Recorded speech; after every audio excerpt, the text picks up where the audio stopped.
This is Hondo Carpenter from Spartan Nation, and recently defensive coordinator Scottie Hazelton talked about evaluating his players. Of course, he's watching film. He's talking to people. He has the advantage of Mike Tressel, Ron Burton, and Harlan Barnett on his staff who've been here before.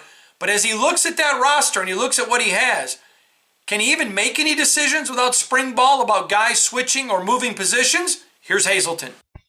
Sure. I mean, we talked about a little bit where the pegs are going to fit, and we kind of talked about. But right now, it's all theory.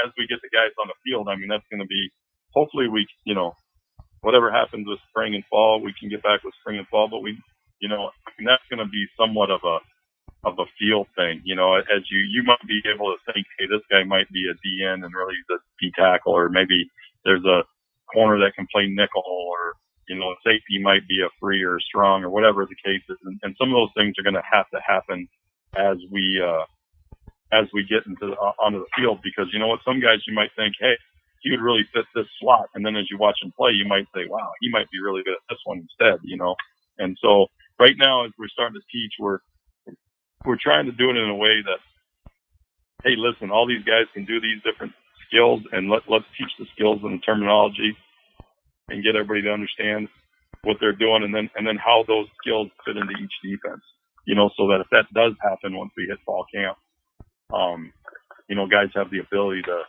switch a little bit and change, and it's not too much a shock to them if they end up playing something else.